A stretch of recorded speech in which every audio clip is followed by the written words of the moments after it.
Bueno, vamos con la segunda tanda de casos clínicos, ¿vale? De enfermedades por depósito de tubulopatías. Voy a exponer los casos y el autor, y los presentáis todos a continuación, y después pasaremos a la parte de preguntas, ¿no? El primero se titula La glomerulitis IgA que ocultó una nefropatía hereditaria, de Pedro Pablo Ortuño, del Hospital Virgen de la Risaca de Murcia. El segundo, Más allá de lo evidente, un caso no sospechado de enfermedad de Fabry en una mujer, de María Verónica Coll, de la Fundación Puigvert, de Barcelona. Y, por último, la tubulopatía por alteración del canal del potasio, el KCNJ16, una nueva entidad caracterizada por hipercalemias, alteración de la homeostasis de ácido base y sordera de Leire Gondra, del Hospital Universitario de Cruces de Vizcaya. Cuando queráis, empezamos. Buenas tardes a todos, soy Pedro Pablo Ortuño, residente de La Risaca. Voy a exponer un caso que espero que les resulte de interés.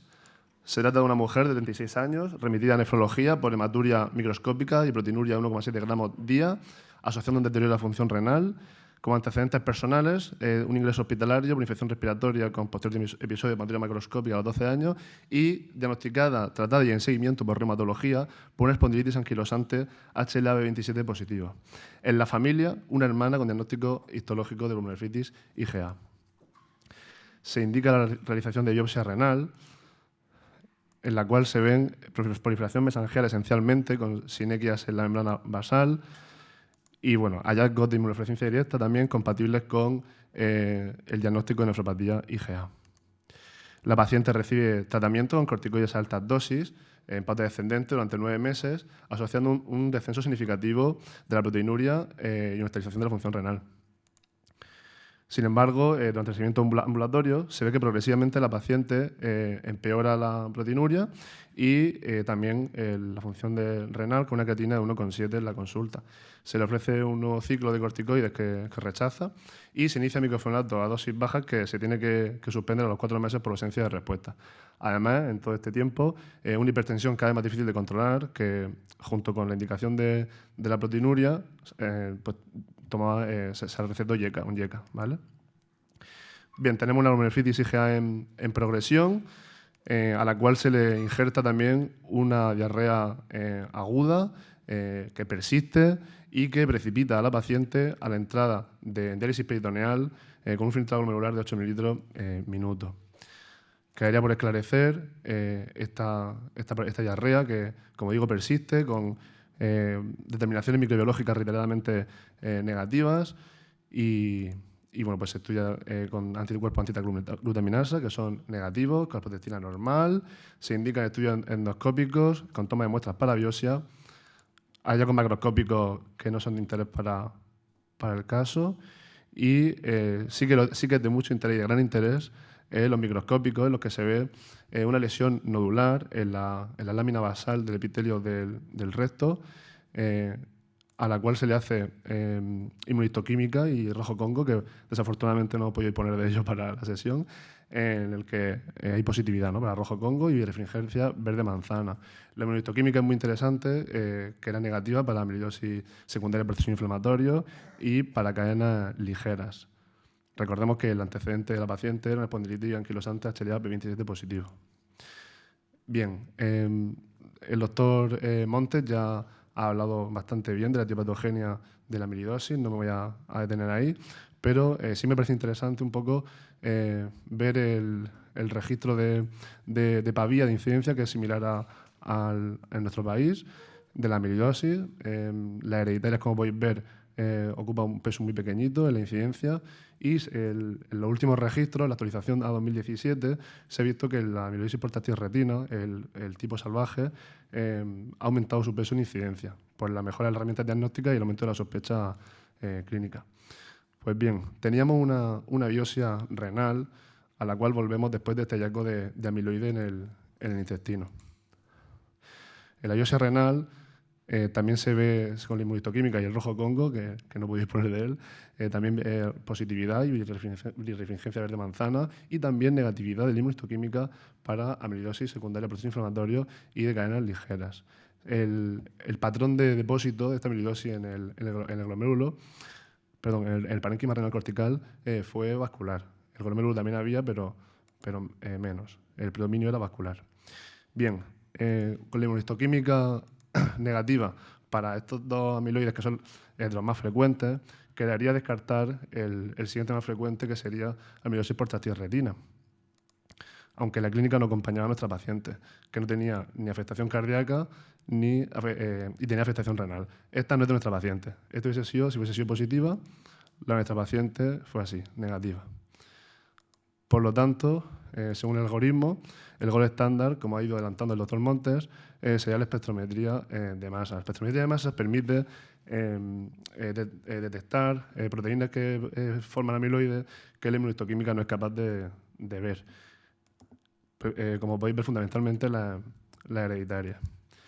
Bien, aparte de que nosotros no teníamos espectrómetro, la orientación clínica de la paciente con la clínica gastrointestinal y renal nos orientaba más a un tipo de amiloidosis hereditaria concretamente. Se solicitó, por tanto, el panel de genes, el panel de genes con positividad para amiloidosis por lisozima. La variante que veis aquí, la mutación, ¿vale? O sea, veis la mutación, está en el exón 4 del gen de la lisozima, el cromosoma 12, y es una variante no descrita. Vale. La lisozima es una enzima proteolítica, ¿vale? Que está presente en los macrófagos y en los nucleares y en las glándulas submaxilares, aparte del tracto gastrointestinal, como ha ido comentando el doctor Montes. La herencia es autosómica dominante. Hay tan solo 9 variantes descritas en 16 familias y se identificó por primera vez en 1982. Como podéis ver, dentro de las amiloidosis hereditarias, la amiloidosis por lisozima tendría muy poquito peso, o sea, sería lo raro de lo raro, es excepcionalmente rara. Bien, como he ido diciendo, o sea, 9 variantes, 16 familias hasta el momento. Con esta nueva mutación serían la 17 y la 10ª variante, porque no está descrita en la literatura. La edad de presentación de esta amiloidosis por lisozima, en los casos que se han descrito, ha sido entre los 22 y 50 años y ha sido sobre todo en Inglaterra, Francia y Canadá, con un curioso efecto fundador en el Piamonte italiano. El efecto fundador, pues, para que no lo sepa, es cuando se rastrean la mutación y se ve que pertenece al árbol genealógico, al árbol genético, perdón, a una misma región concreta, ¿no? En este caso, el Piamonte italiano, que se dispersó por el resto de Europa y de América. La clínica de la amiloidosis por lisozima es muy variopinta. Lo característico sería el síndrome seco, si pensamos en la fisiopatogenia y pensamos en las funciones de la lisozima, pero para el paciente no tiene el síndrome seco y no tiene por qué tenerlo, ¿vale? La afectación que tiene nuestra paciente era gastrointestinal, que fue lo que permitió el diagnóstico, y renal. Bien, pues este sería el diagnóstico por entero. La mutación la he dejado ahí abajo, ¿vale? Faltaría una cosa a aclarar, que es que el estudio de segregación en la familia para esa variante fue negativo. Por lo tanto, además, era una amiloidosis familiar de novo, ¿vale? Por mutación en lisozima. El tratamiento de amiloidosis por lisozima, pues bueno, las amiloidosis genéticas, lo malo que tiene es que es tan raras que no tienen un tratamiento específico, pero lo bueno que tienen es que el curso clínico suele ser más lento y más agradecido que la amiloidosis más frecuente.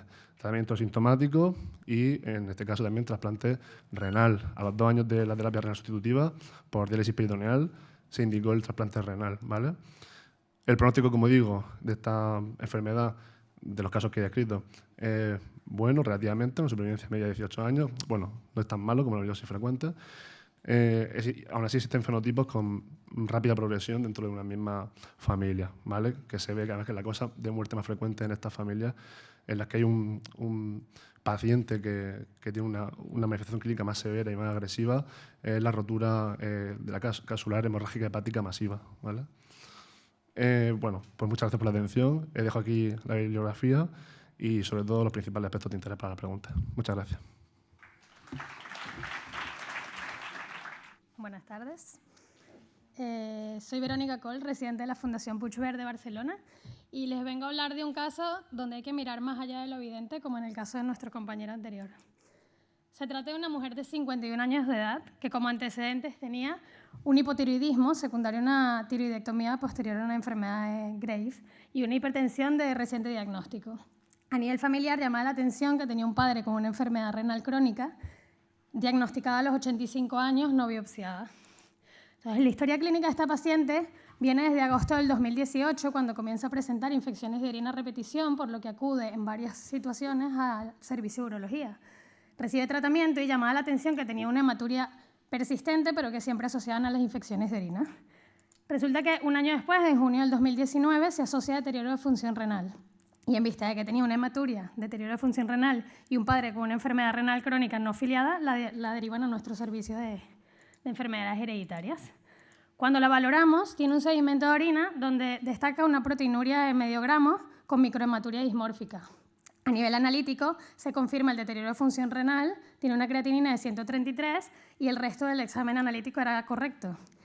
Hicimos un estudio inmunológico donde evidenciamos que tenía ANA, ANCA, antimembrana basal negativos, el complemento era normal, el proteinograma no tenía componente monoclonal y las inmunoglobulinas estaban en rango. Entonces, frente a una hematuria con proteinuria, deterioro de función renal y una hipertensión de reciente diagnóstico, nos planteábamos que existiese una patología glomerular, que en este caso podría ser una IgA, asociada a una patología genética. Lo que pasa es que reinterrogando al padre, el padre nunca había presentado episodio de hematuria, por lo que el Alport lo teníamos ahí como con interrogante. Se decide realizar en este caso ambas cosas, una biopsia renal y un estudio genético simultáneo, precisamente porque dudábamos del componente de patología glomerular asociada. La biopsia renal llama la atención que había ligera expansión mesangial, teníamos glomerulosclerosis en 12.5% de los segmentos y esclerosis segmentaria en un 25%. A su vez, a nivel del ovillo glomerular se veía que había células vacuoladas que tenían un aspecto de estar como vacías y en la inmunofluorescencia tuvimos presencia de IgA positiva con C3 también positiva. Entonces nos dio un diagnóstico, la biopsia, de una nefropatía IgA y a su vez de un patrón compatible con enfermedad por depósitos lisosomales que se envió a microscopía electrónica y fueron evidentes las inclusiones de cuerpos de Fabry, que son los cuerpos de cebra. El estudio genético nos demostró que teníamos una variante patogénica en el exón 5 en heterocigosis del gen GLA, por lo que teníamos el diagnóstico de enfermedad de Fabry. Se estudió a los progenitores que fueron negativos y al descendiente que también fue negativo, por lo que se trataba de un caso esporádico en este caso. Y tenemos dos diagnósticos en el momento actual, donde tenemos una enfermedad bastante prevalente, que es la nefropatía IgA, y una enfermedad genética, que es la enfermedad de Fabry. Entonces, reinterrogando a la paciente sobre enfermedad de Fabry, nos comentaba que había tenido episodios múltiples de deshidratación con exposición solar que requerían incluso hidratación parenteral e ingreso hospitalario y que tenía acroparesias asociadas con episodios febriles. Hicimos un estudio general donde evidenciamos que la cardiorresonancia fue negativa, no tenía ningún tipo de alteración, a nivel audiométrico tampoco, y la resonancia magnética cerebral no mostraba alteraciones, pero sí evidenciamos que tenía una córnea verticillata. Iniciamos tratamiento de reemplazo enzimático con el Fabrazyme y evidenciamos estabilidad de la función renal posterior. Pincelada simplemente de la enfermedad de Fabry, porque ya hemos tenido una charla sobre ella, es que se debe a una mutación del gen GLA que codifica la alfa-galactosidasa A y, por lo tanto, hay una alteración en la función de esta enzima o simplemente hay ausencia de la misma. Por lo tanto, se acumula la globotriacilceramida en diversos tejidos. En una enfermedad de herencia ligada al X, la incidencia es bastante variable. ¿Por qué? Porque es una enfermedad que probablemente está bastante infradiagnosticada y, por lo tanto, su incidencia es bastante difícil de calcular. Los hombres casi siempre presentan síntomas, como hemos visto, porque son los llamados Fabry precoz o clásica, y las mujeres tienen una variabilidad muy amplia en los síntomas por el fenómeno de lionización. Las manifestaciones clínicas son múltiples por todos los órganos donde se deposita esta GB3 y a nivel de afectación renal lo característico es que haya presencia de proteinuria, reducción progresiva de la función renal, aumento de la excreción urinaria del GB3 y haya aparición de quistes renales, sobre todo en las formas clásicas y en los hombres. El diagnóstico, en nuestro caso, la confirmación genética por el análisis de ADN es lo principal, porque en las mujeres la actividad de la alfa-galactosidasa puede ser incluso normal. El tratamiento, como se variaba de una paciente con actividad de la enfermedad en el momento actual y mutación truncante no respondedora, decidimos hacer un terapia de reemplazo enzimático y IECAS para la proteinuria. Para llevar a casa, simplemente recordarles, que creo que está bastante en auge últimamente, que las enfermedades hereditarias son una de las principales causas de enfermedad renal crónica y que incluso conllevan a un 15% de terapia renal sustitutiva, que un porcentaje significativo de pacientes con enfermedad renal crónica sin filiar realmente tienen es una enfermedad hereditaria.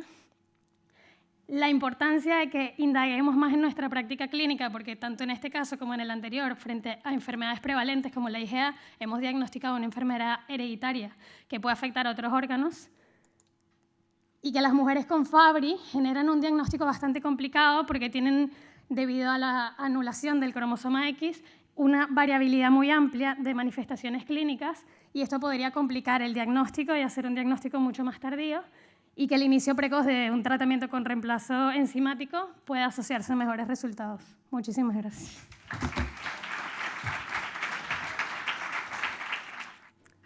Hola, buenas tardes. Yo soy Leire Gondra, nefróloga infantil del Hospital de Cruces, y voy a presentaros 3 casos clínicos de una nueva entidad de reciente descripción, que es una tubulopatía por alteraciones en el canal de potasio KCNJ16.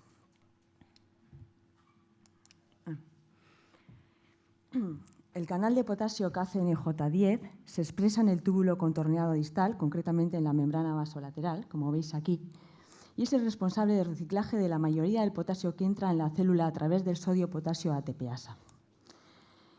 Su disfunción da lugar al conocido síndrome ISTRE-SAM, que son pacientes que presentan un fenotipo similar al síndrome de Gitterman porque presentan una afectación secundaria del cotransportador principal en este segmento del túbulo, pero además presentan una sordera neurosensorial y un retraso neurológico debido a que este canal se expresa también en el sistema nervioso central y en el oído interno. Este canal puede expresarse en forma de monómero, pero se ha observado que la mayoría de las veces se expresa formando heterómeros con el canal KCNJ16. Este canal, el 16, de por sí no tiene apenas función, pero cuando se une al canal KCNJ10 aumenta su expresión y su función, aumentando su sensibilidad al pH intracelular y como regulador del transporte de potasio en el túbulo. Los pacientes con tubulopatía KCNJ16 presentan, al igual que el síndrome de ISTRE-SAM, un fenotipo similar al síndrome de Gitterman, pero tiene una particularidad, que presentan acidosis metabólica.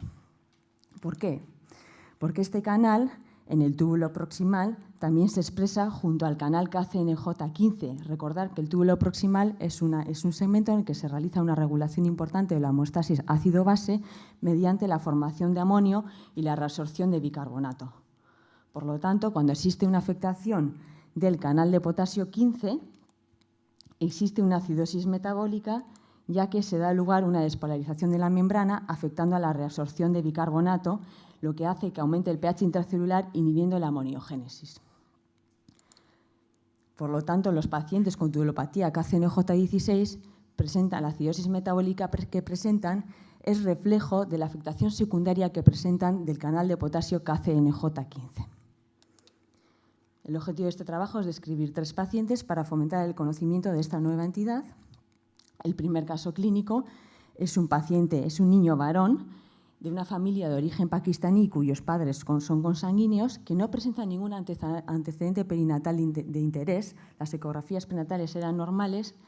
Desde los 4 meses de edad presenta un fallo de medro con problemas de alimentación, vómitos, sobre todo, y presenta cierto retraso psicomotor. A los 17 meses de vida acude a urgencias de pediatría por vómitos de repetición en las últimas 24 horas y fiebre, observando además que presentaba una poliuria y polidipsia importantes. En la exploración física destacaba un fallo ponderal importante, con una palidez cutánea, un aspecto distrófico y deshidratado y una hipotonía generalizada. Se realiza una analítica en la que destaca una hipocalemia importante, con una hiponatremia y una hipocolemia, una acidosis metabólica compensada con un hiperaldosteronismo severo, unas cecas elevadas, signo de radiomiolisis, y una pérdida de potasio y de cloro en orina importantes. Es un paciente que en ese momento presentaba una audición normal y una ecografía normal con una función renal normal. Inicialmente pensamos que podría tratarse de un síndrome de Bartter, pero había algunas cosas que no encajaban mucho. No refería a polidramios durante el embarazo, aunque sabemos que muchos Bartter 3 no lo presentan.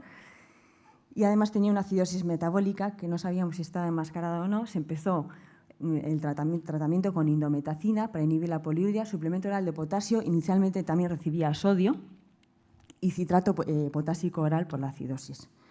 Se estudiaron los genes mediante secuenciación masiva del síndrome de Bartter, pero no encontramos ninguna variante. Es un paciente que actualmente tiene 10 años y 3 meses de edad, presenta astenia, avidez por la sal y dificultades de aprendizaje, tendencia a la hipocalemia y a la acidosis metabólica, y además, fijaros que también desarrolla una leve sordera neurosensorial. Su función renal es normal. En cuanto al peso y la talla, desde el inicio del tratamiento es un paciente que recupera peso y talla, presentando un peso y una talla normales para la edad. Su hermano nace 7 años más tarde y desde los 7 meses de edad presenta un fallo de Medro con vómitos, con una hiponatremia y una hipocalemia importantes, una acidosis metabólica con un hiperaldosteronismo y con una función renal normal. Es un paciente que ahora actualmente tiene 3 años de vida, presenta una poliuria leve y, a diferencia de su hermano, aún, o por lo menos por ahora, no ha desarrollado sordera.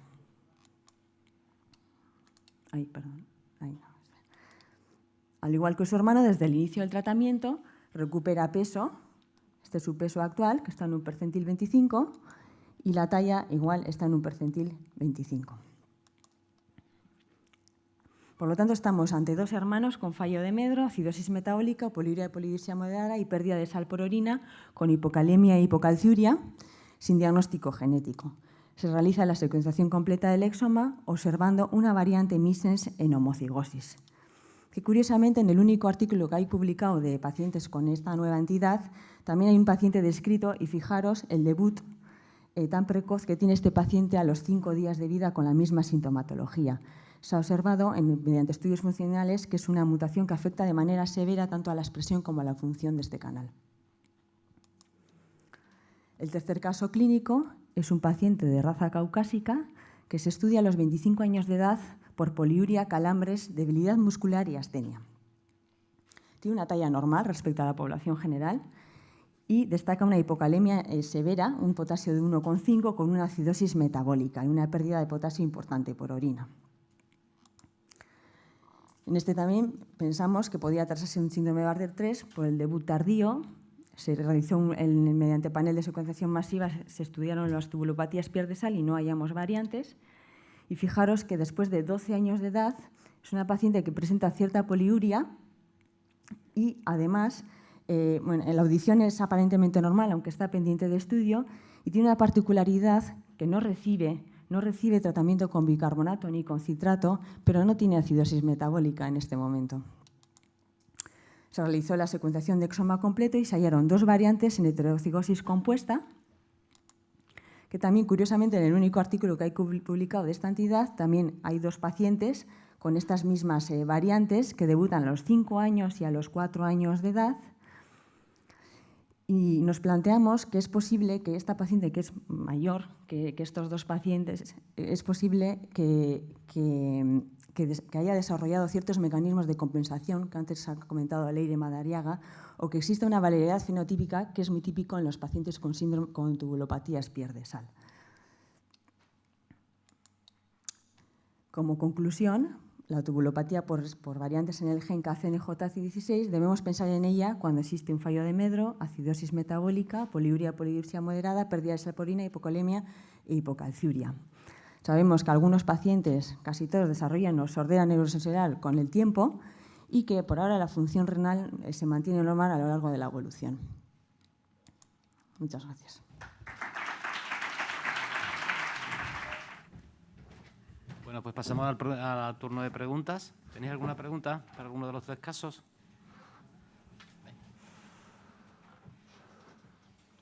Por ahí.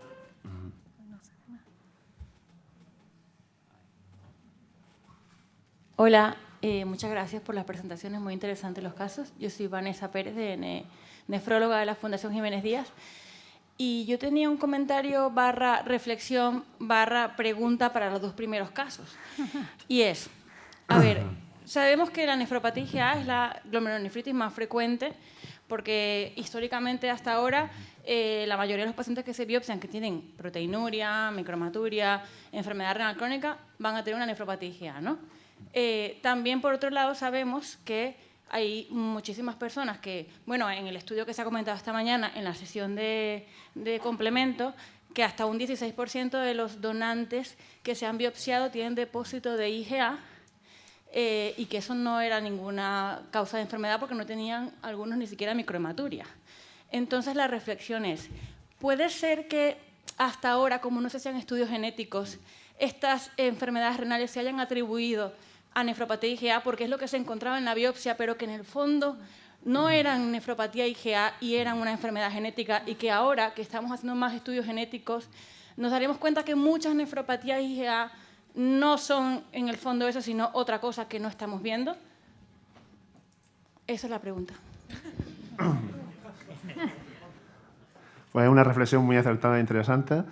Es verdad que cabe decir también que la amiloidosis sistémica son las más frecuentes y normalmente un órgano diana tan solo, como sería el riñón en este caso, si se manifiesta solamente en el riñón, pues o es un debut de amiloidosis renal muy claro, con síndrome nefrótico, o en principio no cabría sospecharlo.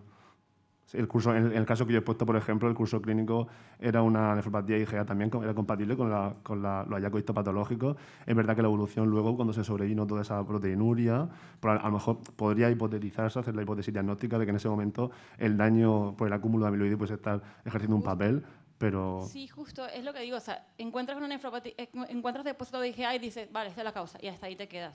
Pero resulta que esta persona tenía una hermana también afectada con enfermedad renal crónica, era muy joven, y que a lo mejor habría que seguir buscando y no quedarse con que tiene depósito de IgA, sino que hay algo más. A lo mejor es eso. Claro, pero en este caso se buscó si había algo más, porque la clínica ya era imperativa, exigía buscar algo más, porque la diarrea era persistente y eso quedaba sin resolver. Y la biopsia intestinal no es una herramienta diagnóstica, digamos, indicada como primera opción en el diagnóstico de amiloidosis sistémica. Es decir, esa biopsia se hizo como estudio de diarrea.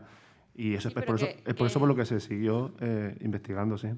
Sí, a mí me parece perfecto lo que habéis hecho. La cosa es que a lo mejor hay otros pacientes por ahí que tienen también esto y que se han quedado en nefropatía IgA y que a eso me refiero, que a lo mejor no quedarnos en nefropatía IgA y seguir viendo que hay más cosas. Posiblemente, como también se habrán quedado como colitis irritable, hay muchas diarreas sin estudiar. Sí, yo quisiera añadir es que precisamente concluí con eso que precisamente tenemos muchas enfermedades hereditarias infradiagnosticadas, no solo mal diagnosticadas de IgA, sino no etiquetadas con ninguna patología.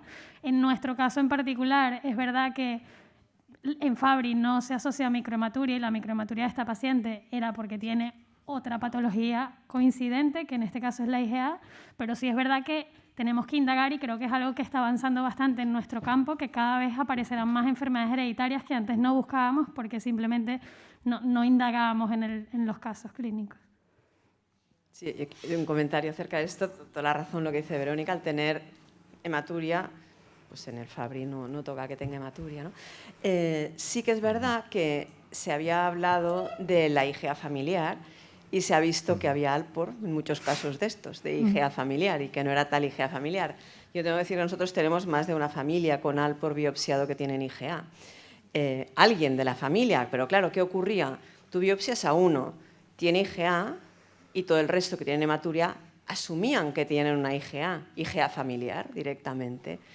Y claro, es lo que dices, es bastante frecuente que haya IgA, con lo cual yo siempre digo que tener una enfermedad no excluye tener otra. Yo tengo poliquistosis con lupus, con segmentaria focal, con IgA, con membranosa, o sea, hay poliquistosis, de hecho, o sea, poliquistosis asociado con todo, pero solo por prevalencia de la poliquistosis y prevalencia de las otras, toca que se asocien. ¿Hasta qué punto en pacientes que tienen muy poco depósito de IgA y tienen una enfermedad renal que no se correlaciona con los hallazgos histológicos? Porque claro, ¿no? Si ves mucha insuficiencia renal y hay poca, el mesangio está poco tocado y tal, y solo ahí hay un poco de pegote IgA, esto ya... Pero tampoco sería tan drástica como pensar que todas las IgAs hay que buscarles una hereditaria, ¿eh? Mario. Es un comentario en este sentido que es muy interesante. Realmente, ¿qué significa este depósito de IgA en estos pacientes? Nosotros tenemos también experiencia en este aspecto. Un paciente que le hicimos una biopsia, tenía un depósito de IgA, además tenía un síndrome nefrótico, no había amiloidosis. Después el curso fue muy mal, lo volvimos a biopsiar y tenía una amiloidosis y no tenía depósito de IgA. Hombre, aquí la IgA, esta incidente, es muy frecuente. O no sabemos interpretarlo. Desde luego, todos estos casos que estamos comentando, yo creo que esto no es una nefropatía de IgA. Quiero decir, tiene depósito de IgA, pero para mí entra dentro del curso benigno incidental.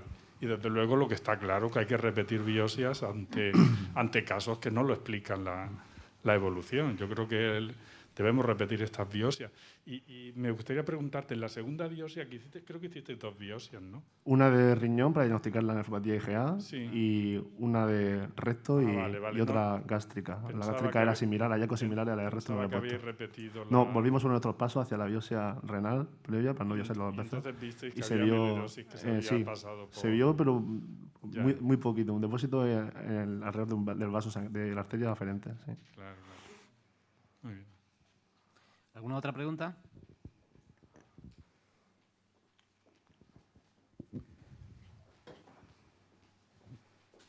Yo sí, te quería preguntar una cosilla, Pablo o Pedro. Ambos. Ambos. No, ¿por qué le hiciste el panel de autoinflamatoria? Supuestamente tenía una enfermedad inflamatoria crónica con la espondilitis anquilopoyética.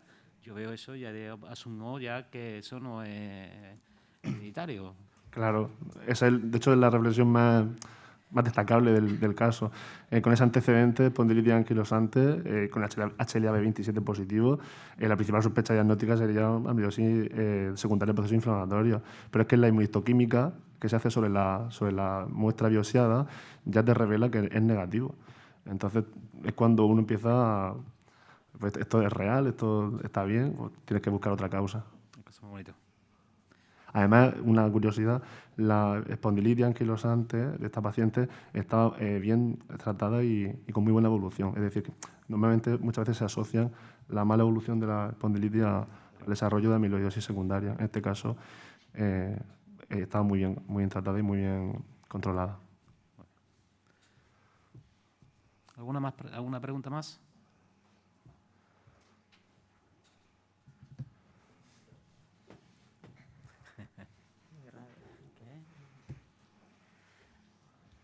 Nadie se anima. Bueno, pues entonces ya damos por finalizado entonces el día, ¿no? Sí. Bueno, pues nada. Venga.